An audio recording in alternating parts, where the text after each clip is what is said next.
I'm Colin Baker, and you are listening to Mark Who 42, The Meaning of Life.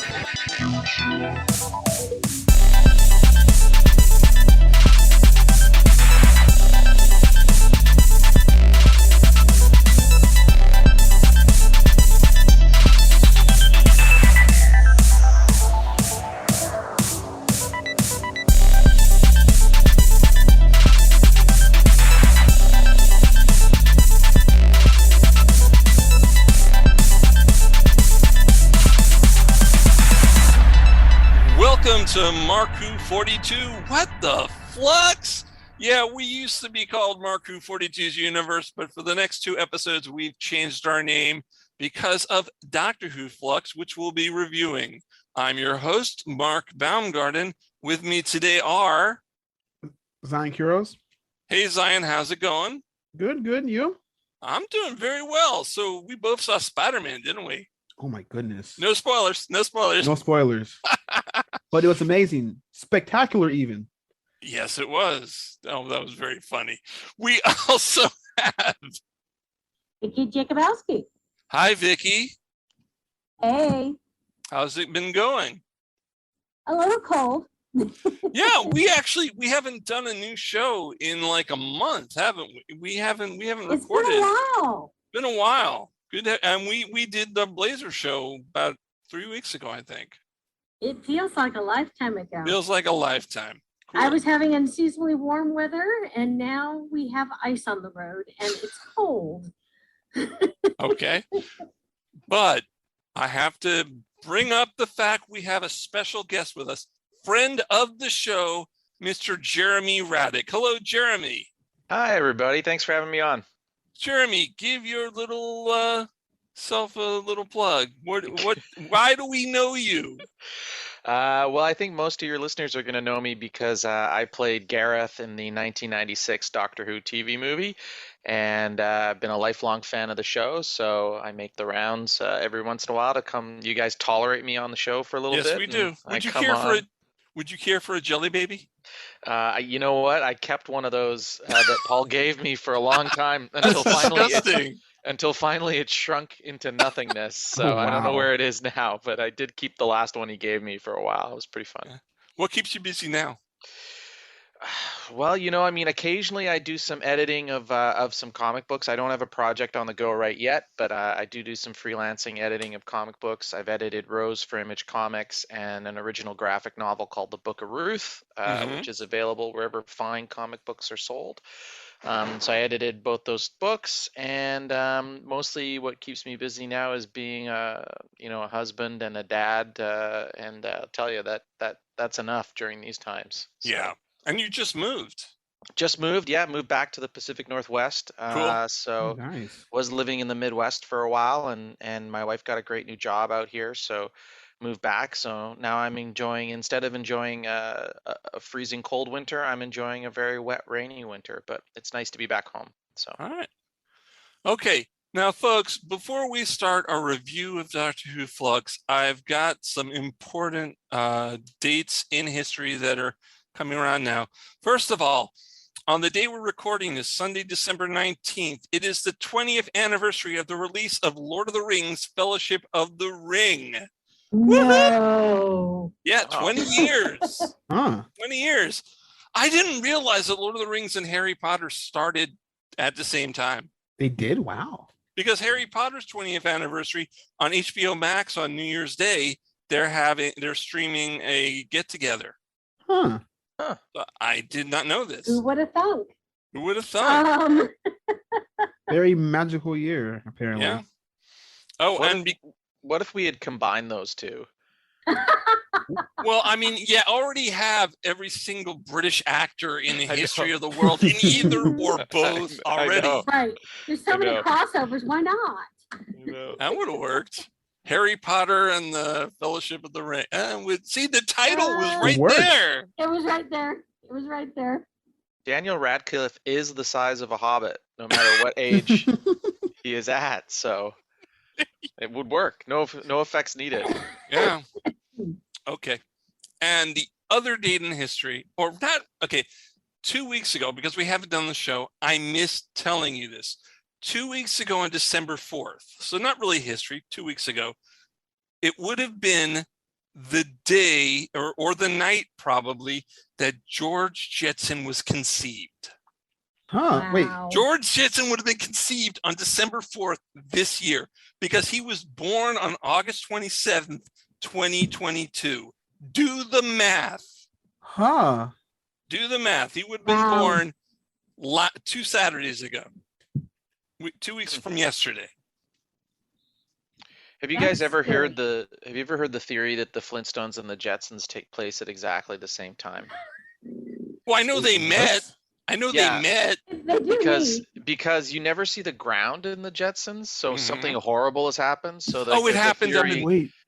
So there's a theory that like this whole society has been wiped out, and it's just prehistoric primitive dystopia where Well, there's there has talking to weird be. animals. You're And, right. The City It of the has to South be. in Star Trek, right? Yeah. The Flintstones celebrated Christmas, so it must have taken place in the future.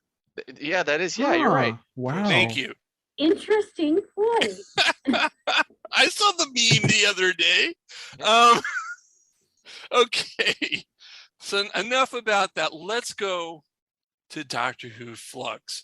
Let me just say that because the series was treated as one whole episode and was skipping around in Flux, we are going to treat the show like it's in Flux and skip around while we're reviewing it. This is not going to be linear, just like Flux wasn't.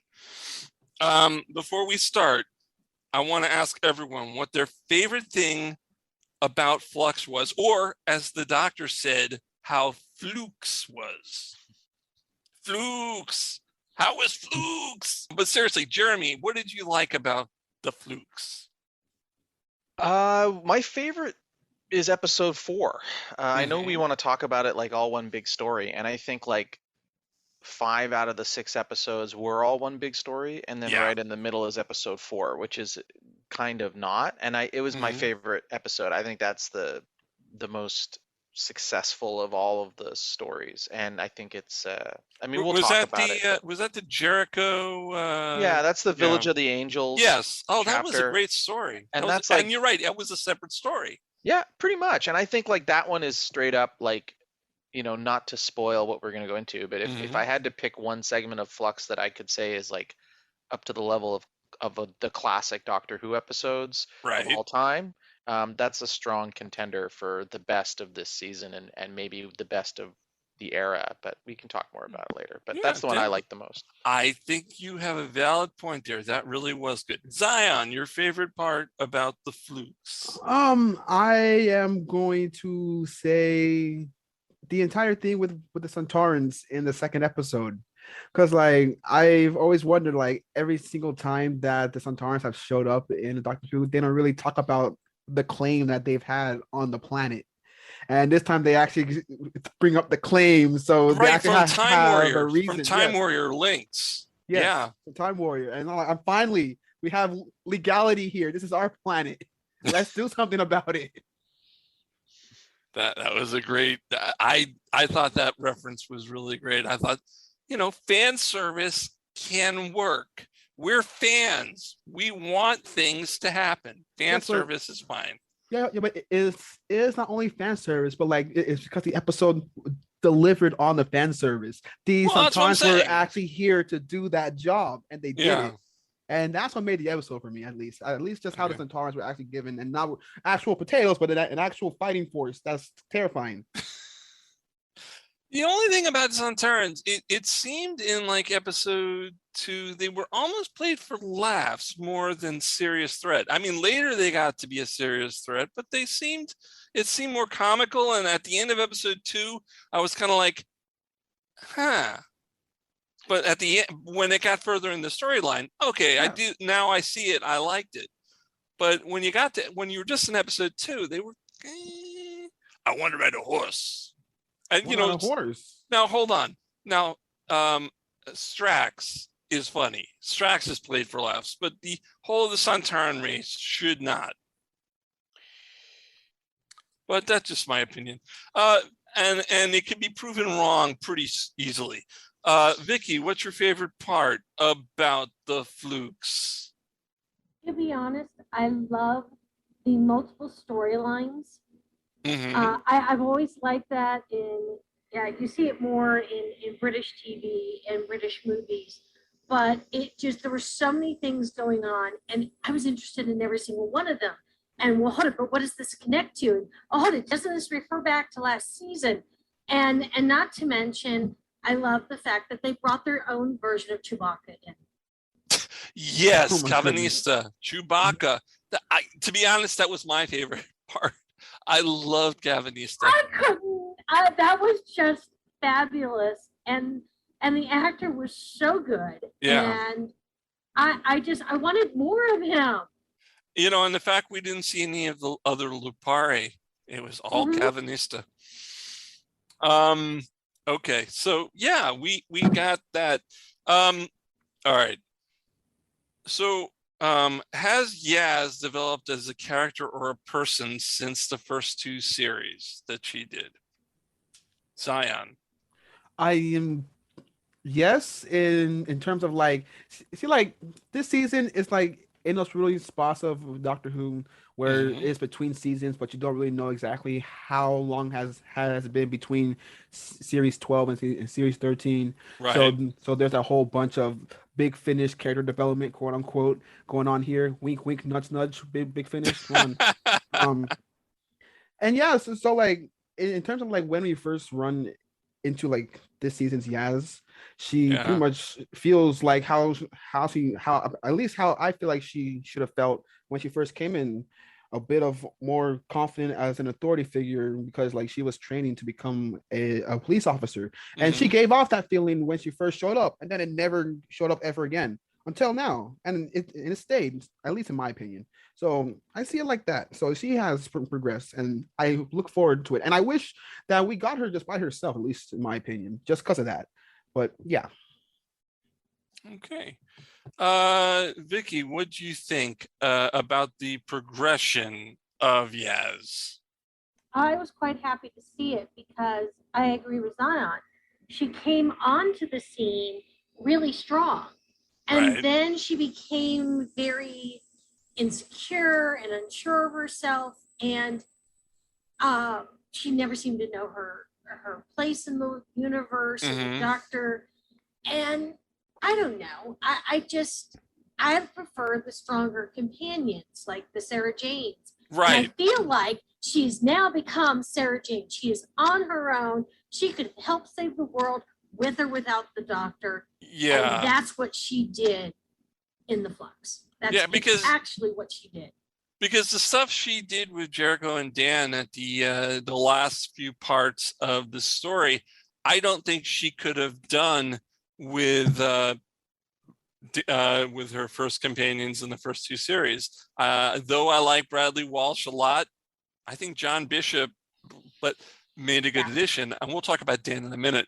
But I don't think Yaz could have accomplished what she did in the way she was written in the first 2 series. Jeremy, what do you think about that?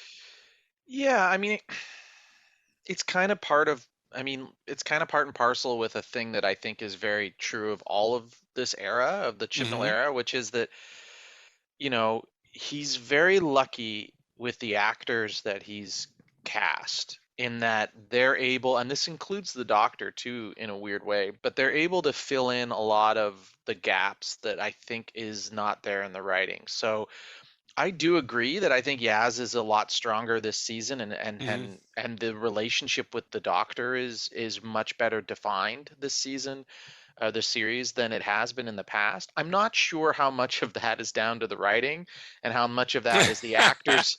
How much of it is the actors going like, okay, we're going to shade in these moments with, with a little bit more depth and nuance and a little bit history and stuff like that.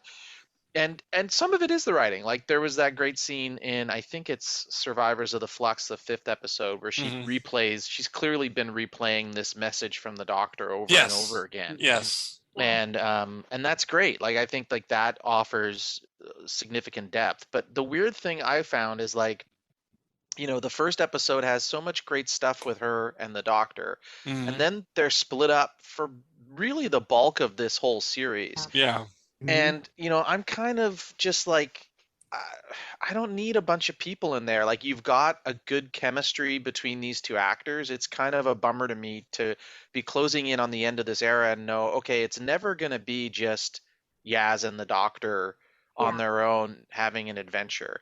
And there's lots of reasons for that, and some of them are good reasons, but it is, you know, I do think, like, as good as she's progressed in this series in particular, I think that it's because the actors have really filled in some pretty egregious blank spots in the development of through the writing. So, you know, this is what, I guess, Yaz's third series with them. Yeah. Think about like Amy at this point, or you know, Donna after one series, and like how well we knew them, and we don't know Yaz, I think, as well as everybody as those other characters.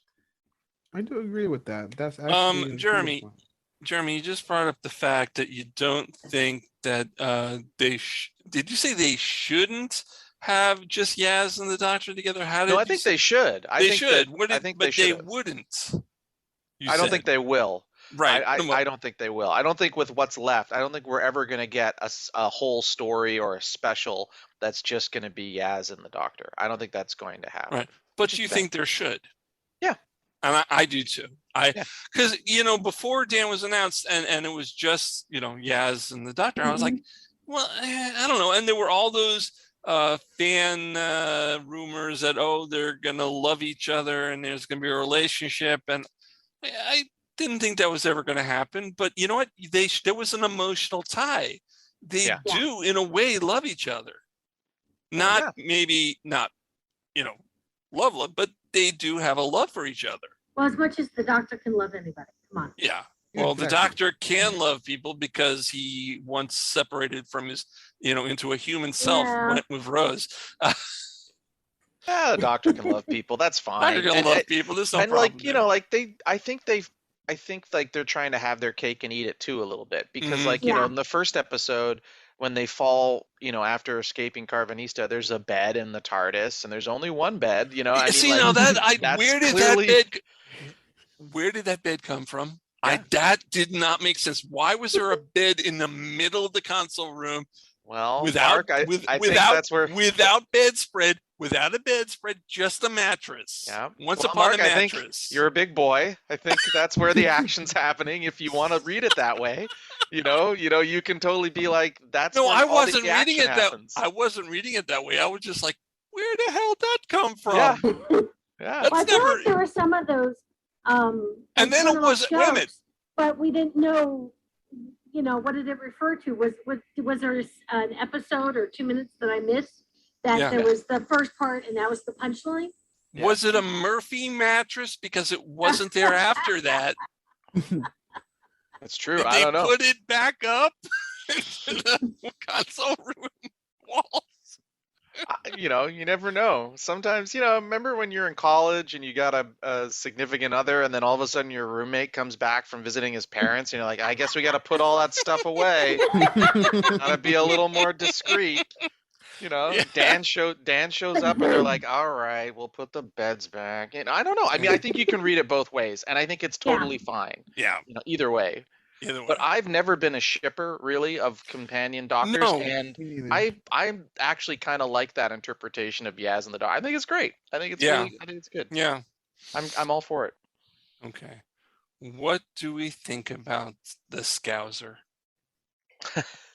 Did you know, and this is something I knew, and I just want to let people know, it is not a cut down when Yaz calls Dan a Scouser. A Scouser is slang for a person from Liverpool. That is not a bad connotation. That is a real connotation that is used. It is not a cut down. But what do we think about Dan? Let's go. We haven't done Vicky first. Vicky. Vicky first. I think I like the character of Dan because he starts off really slow, as in you're not quite sure, you know, where is he going to fit in this world? Is he just going to be the comic relief? And then it's kind of like how he felt in the world right there. You know, he kept going to the museum. He kept trying to hit on this girl he liked, and he seemed to be stuck. Mhm. And then he meets the Doctor and his Chewbacca. I'm sorry, I look at him. I know he looks nothing like Chewbacca, but to me, it's Han and Chewbacca. And and he turns into Han Solo,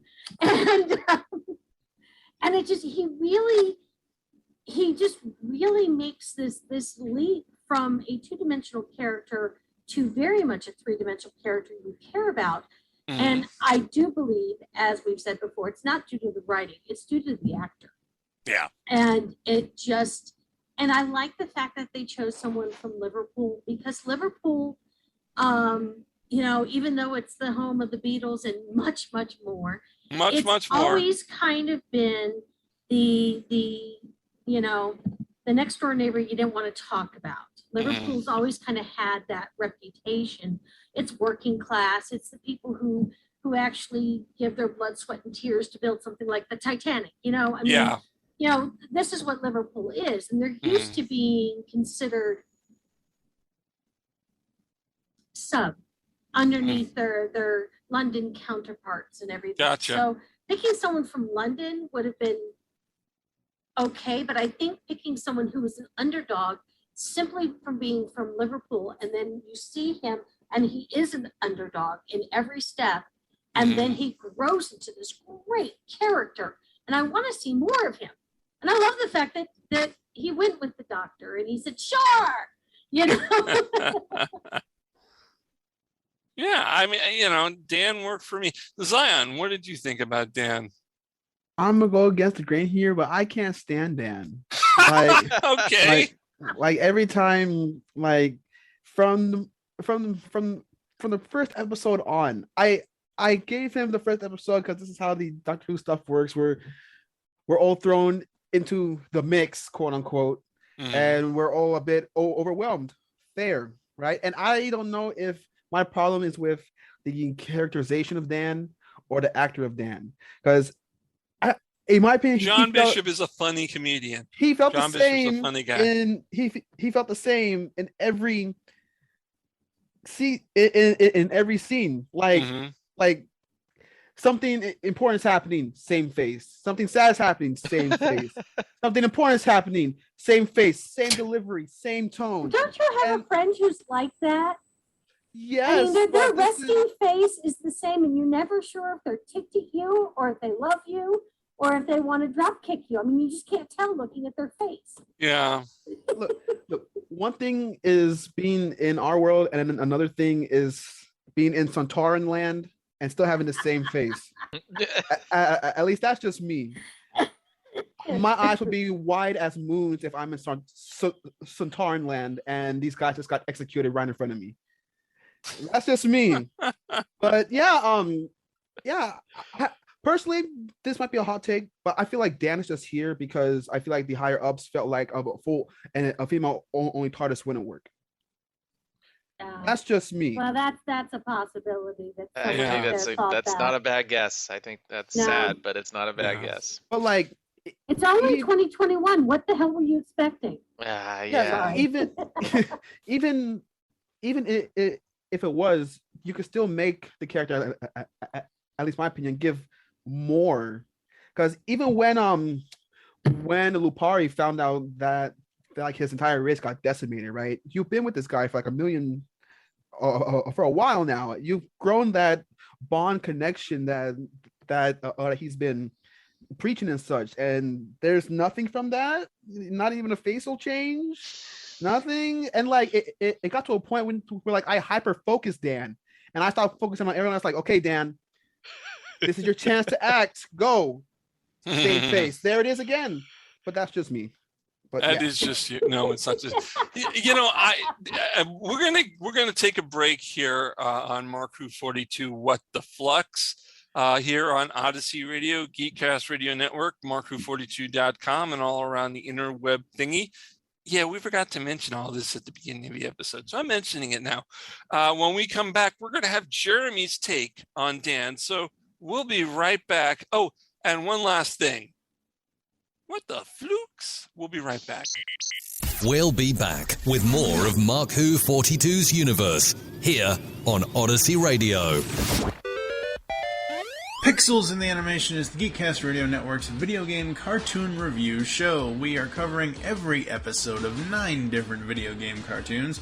Join TV's Mr. Neil and myself, TFG and Mike, as we trek through multiple Mario tunes, Zelda, Captain N, Mega Man, Sonic, and we are also driving through Donkey Kong Country. Pixels in the Animation is 100 episodes of video game cartoon goodness, so tune in to help us find the Pixels in the Animation, which you can find every Wednesday on iTunes and www.geekcastradio.com. You are listening to Mark Who 42's universe on Odyssey Radio. Welcome back to more of Mark Who 42. What the Flux? I'm your host, Mark Baumgarten. With me today are Vicky Jakubowski, Zion Quiros, and our special guest, Jeremy Radick. Hello, folks. Welcome back. Ooh. Okay. Hey. Well, I was talking to you guys. I already welcomed the audience back. I was welcoming you back. I was talking about the audience. I know.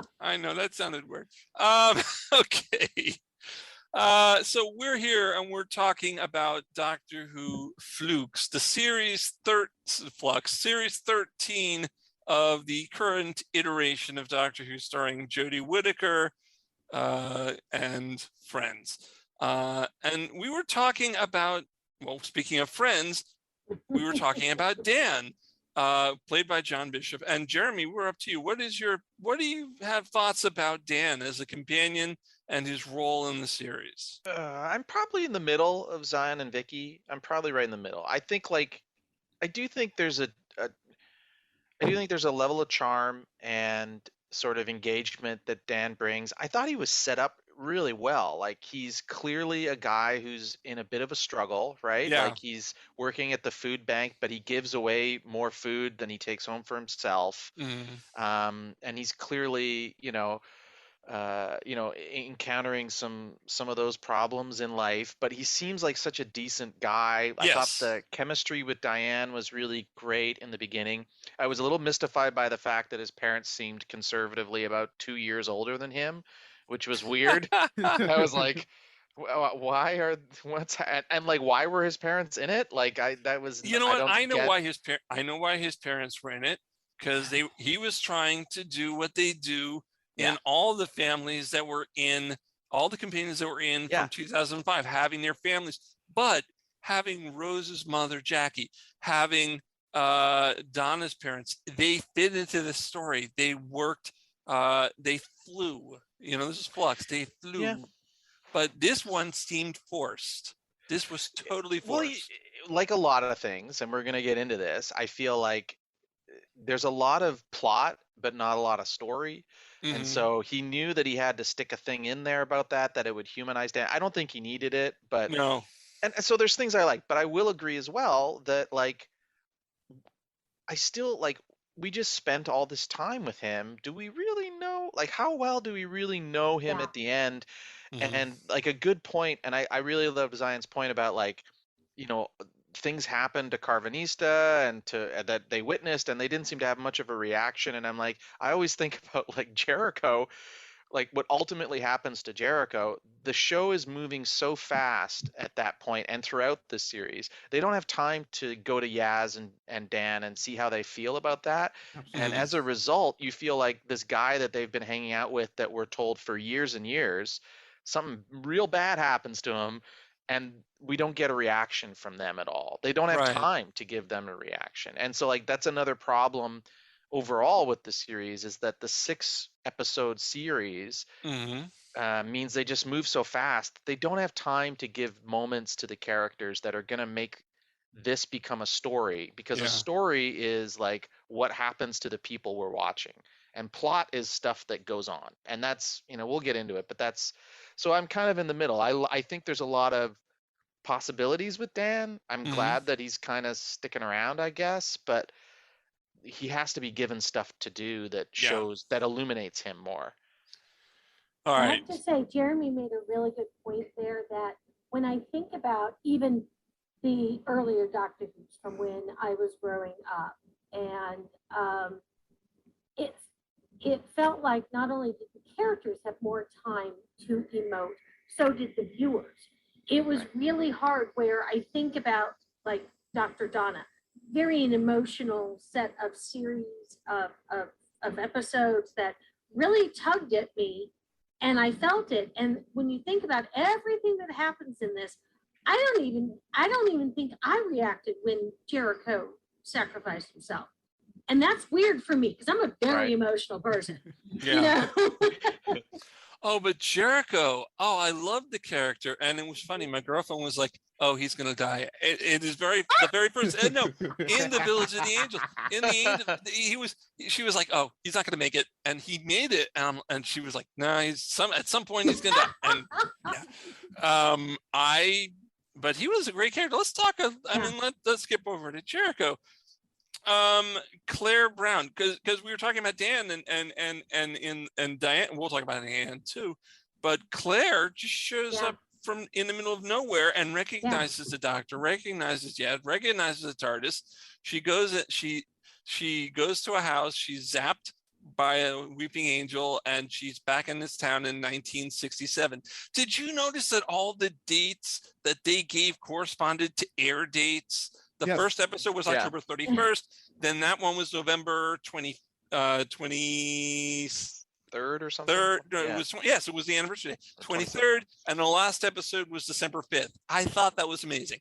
But anyway, Claire goes back to November 23rd, 1967 to Jericho, and he's running tests. What did you think about the two of them, their double act? And how the weeping angel that was in her, because there was one, how all that played in. Let's start with Jeremy. Well, I think that episode's great. I think it's the best episode of the season. You were saying, so I think everything, you're not going to find a lot of bad comments on that. I think Jericho's great. I think the double act was great. He's a character that got an arc. When we talk about the show overall in the part 2, I might reveal that he might be one of the few that I think got an arc of any kind. And he had a journey to go on, and I think that's why everybody loved him. You really saw him change and grow.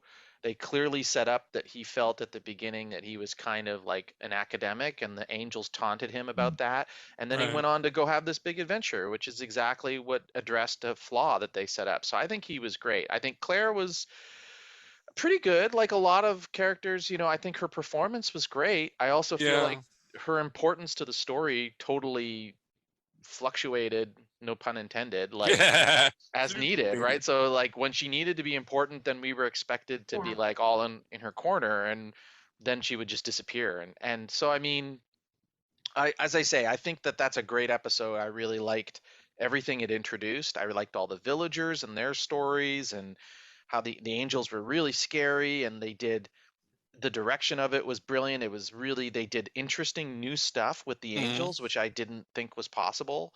So I have no complaints about that one. I think that's the classic of this series, right? Much like and it's Maxine Alderton who wrote it, and she wrote Haunting of Diodati, which I think is the other great classic of the last series. So hire her. Keep hiring her, please. Absolutely. It was funny before, I was watching Diodati a second time to get ready for this season. And the day before I saw not realizing I saw a documentary on Mary Shelley and the creation of Frankenstein. And it was just perfect timing. Yeah. Zion, your thoughts on Claire and Jericho and the Weeping Angels? I thought Claire was okay. I overall agree with Jeremy. Like I couldn't actually pin her down as a character. Like she was just there when we needed her and then gone when we didn't. At least for what it was. Jericho, on the other hand, should have been Dan. That should have been the companion. Yes. Should have been the companion. And Chibnall has a glaring problem all the way down to his last season. And it's funny that you can pinpoint that he made the same mistake in the very first episode that he made for season 11 and the very last episode of season 13. The best character in the episode should have been the companion, but they died off. Oh, you're talking about Graham's wife? Yes. Yeah. We all agreed. Yeah. She was this star of the episode. She should have been a companion She rather was. than everyone else there, and she dies. Yeah. Jericho's here. He is just like the steam agent guy from Mummy on the Orient Express. Uh-huh. Right. He also Oh, should yeah. have been a companion, but he didn't stay. We have those type of characters here, and Jericho was just one of those characters. Yeah. Now, him dying should have been a big deal, right? Now, my problem with him is that his final scene, right, was written as a heart-to-heart between him and the Doctor, right? Mhm. Him and the Doctor overall on screen had the least amount of talk time. Yeah. Mhm.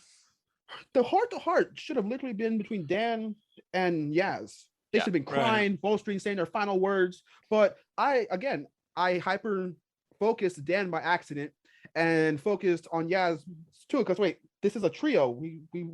This is a group for like years, Mhm. and they only have just stunned faces. And I'm like, okay, but we have the great character, but not the great send off. It's just odd, about out of place. But yeah, overall, Jericho was overall, I think, the best character outside of the Doctor so far. Hell, maybe even better. Okay. I see where you're coming from. Vicky. I have to agree that I love the character of Jericho, and I did as soon as I saw him. And he is a fairly well-known actor outside of Great Britain, Yes. which of course means that he was going to die. He had to die.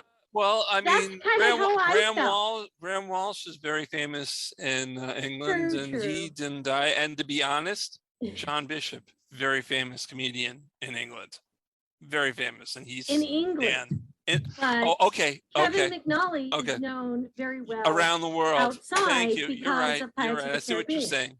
Yeah. But this is So- Doctor Who. It's British, but That, okay. Yes, I know, but I really feel like sometimes they feel like they're playing to other audiences, and I really If hate it Ian when they do McKellen, that.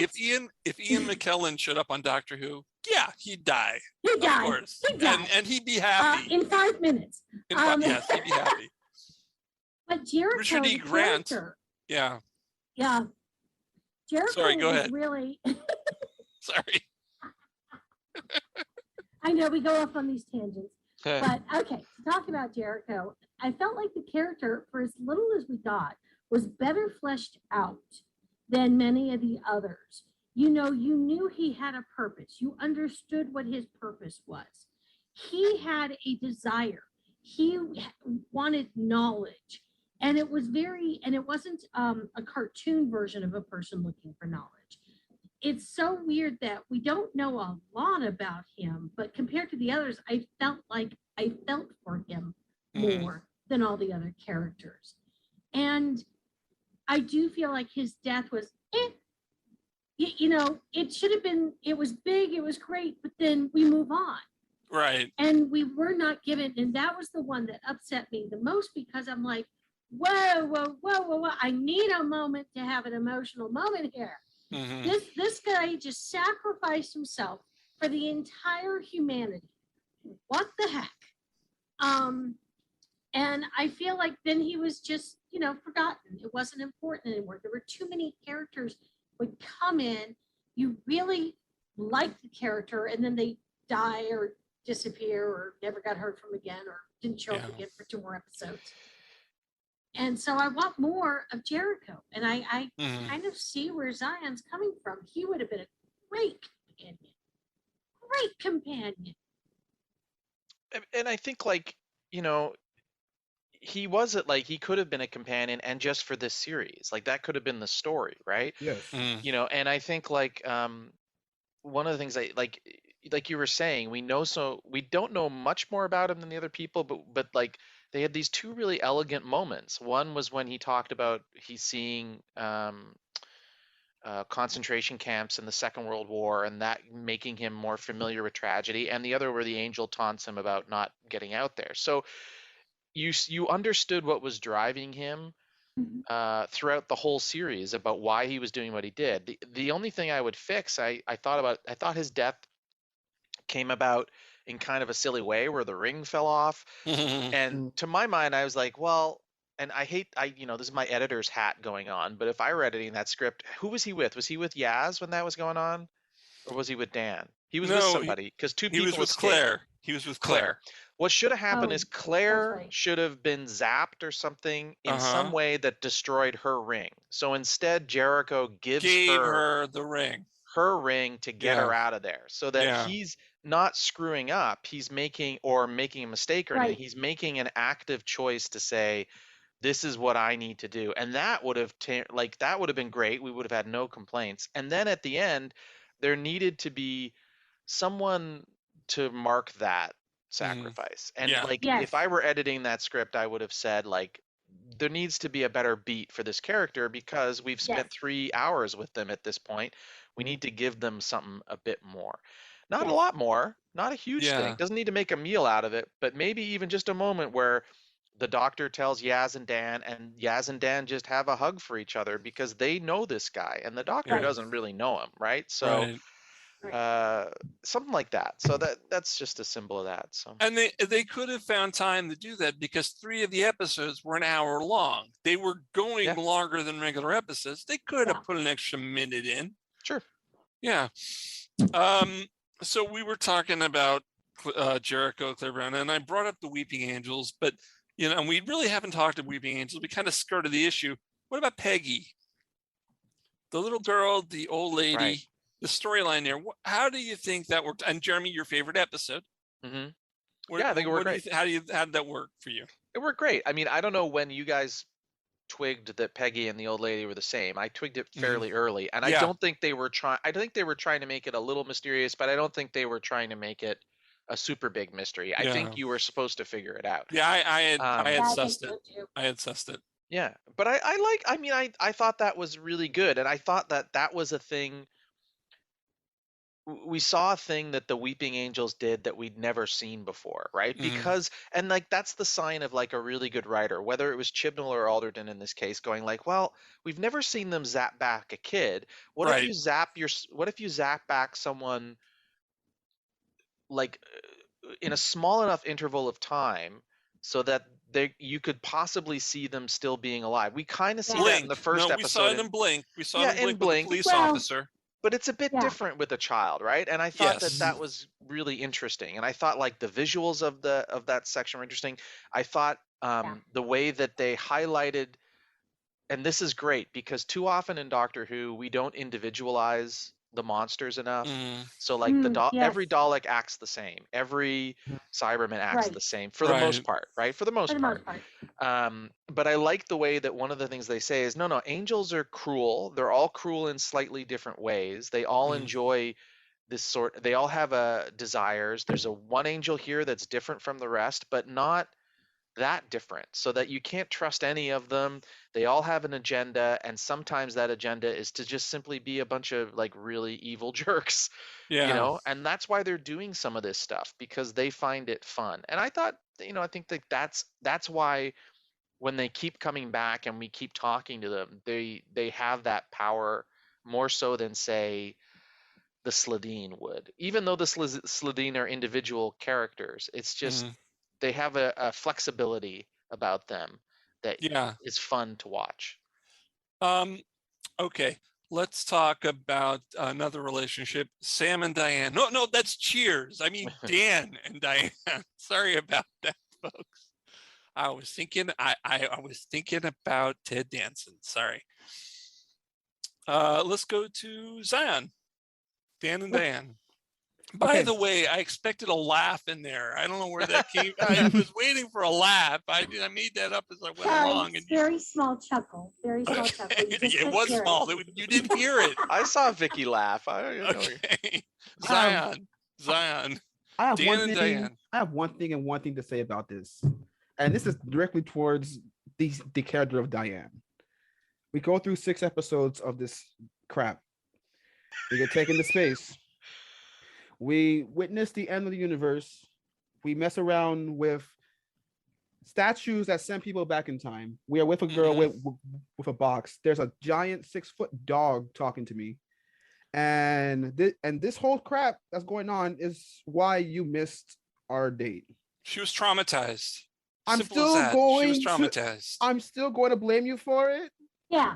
Yeah, traumatized. She can't get over it. No, but that's Are not you your kidding? fault. If it wasn't for Dan, it would never have happened. Stupid.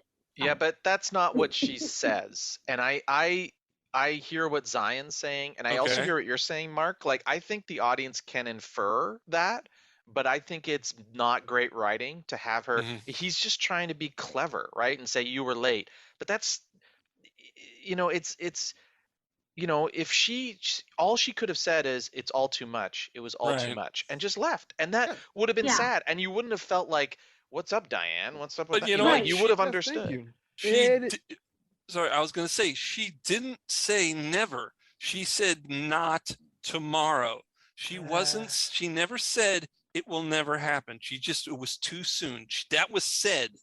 Look, we've had this situation happen twice in the show, kind of ish, right? We've had it with oh my goodness, stewardess. Stewardess? Stewardess? Companion. Tegan? Tegan. Yes. Yes. Tegan. It's not fun anymore. Yes. And yeah. That's all you have to say. You could just put it at face value. And Chibnall was an old school Who fan. He could have said it's not fun anymore. Yeah. It's just simple. Just say it was too much. Maybe later, but I just need some time, and we're fine. But the writer just made her come out completely as an asshat. It just wasn't I don't think it was a human response. Like, that was the weird thing. Like, I just think, like, she could have been a regular human being who just went, I just was trapped inside a giant person in a domination gear suit with a guy from the future and a talking dog, and I had to figure out how to get out of it. And you know what? I can't handle that. Like, that's all. And like, yeah, Chibnall often has problems with just having people talk to one another as people. There's evil. There's a great scene where in the Vanquishers, where the Doctor and Yaz have that reunion and they apologize to each other, and Yaz calls the Doctor out, and Jodie has that wonderful tear and apologizes. Like, I'm like, great, you should write more scenes like that where people just talk to each other like regular ass people. That would be nice to see.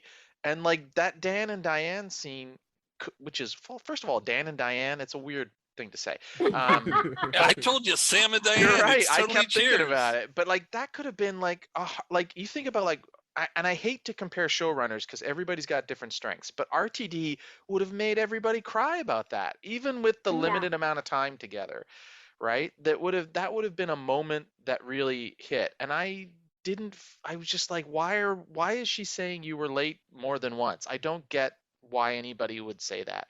That's like saying, that's like if you were separated from someone because there was a massive earthquake and like, PTSD. Well, you stood maybe me up. Maybe PTSD. No, I'm afraid I think that's what they're implying. That dialogue went to the same school that George Lucas did. Yeah. I mean, some people just can't write dialogue. They can't make it sound like people talking. Yeah. And you can have a great story, but have someone who's good at words and good at okay, no, that sounded bad. But, no, that was great. There are people who do great dialogue, and then there are people who have great story ideas. Marry them together, because I'm going to be honest, I kind of felt like Diane could have just disappeared. She fit in the beginning that, it was unrequited love.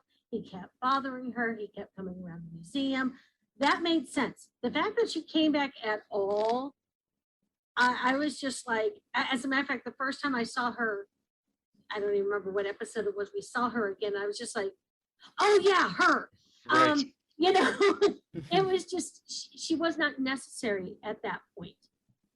Right. And I know that's horrible to say about any character, but she didn't move the story along. It's kind of like Dan's parents. They didn't really help move the story along.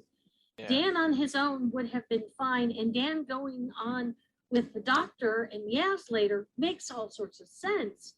But we don't have to have all these other characters unless they're going to be fully fleshed out and better dialogue is written. Because otherwise, all you do is go, okay, fine, just leave her. Just screw her. Just keep going. Keep walking. All right.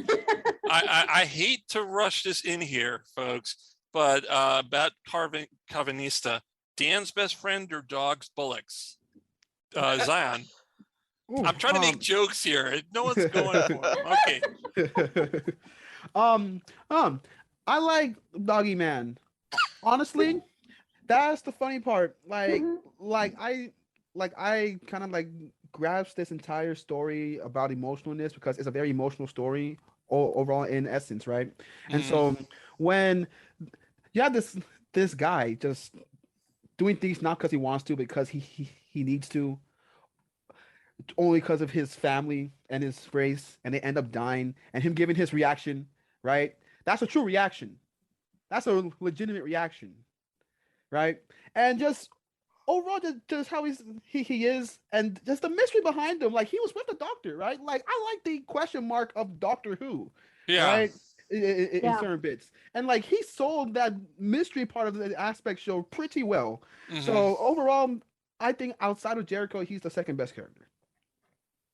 Okay, I totally think you've got a point there, and I do like him a lot. Jeremy, Dog's best friend, Dan's best friend, or Dog's Bullocks? I mean, look, he's a dog man. He's adorable. How are you not charmed by a dog man? He's got his nose is cold, and he's faithful. I mean, he's got the great northern accent. How do you not like that? You gotta like that. I do think, once again, performance is great. There's lots of charm, but also like real mushy character. Like in the first episode, he's part of the Division, and don't get me started on the Division. I could not care less about any of it. We'll talk about Division next time. But okay, so he's trying to kill them, and then all of a sudden we find out he's not a bad guy or a threat. He's a good guy. He's actually the best guy. He's a good boy. He's a very good boy. And I love that turn, but I'm at the same time, I'm like, what do I know about all of, you know what I mean? It's just, there's a lot of shortcuts, and it's because they're just moving way too fast. And we can talk, I've got some thoughts about the serialized nature and the structure of this and how that helped or hurt, but I think that's kind of the symptom of it. But I mean, he's a good boy. I just want to take him and rub his tummy. Aww. He's so sweet. He's nice. He's great. He was nice. Yeah. Okay, so now let's talk about the Ravagers. Oh, we're out of time. It's a cliffhanger.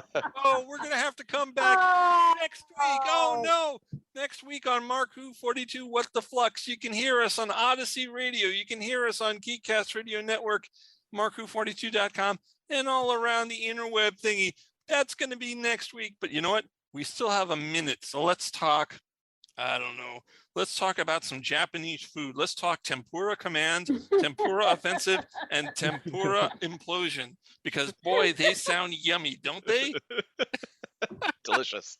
Delicious. I can't wait to go to my favorite sushi restaurant. And can I have I don't think it's going to happen. Don't do it. Don't do it. No, they'll have a tempura explosion on me. All right. So join us next week for the continuation and hopefully conclusion. Just like Doctor Who Flux had multi-episode serial, this review is a multi-episode serial. And I'm hungry, so I'm going to get some milk. We'll see you next time. Bye, everybody. Thanks for listening to Mark Who 42's Universe with hosts Mark Baumgarten, Eduardo M. Fryer, Zion Quiros, and Vicky Jakubowski. This program was produced and directed by Mark Baumgarten.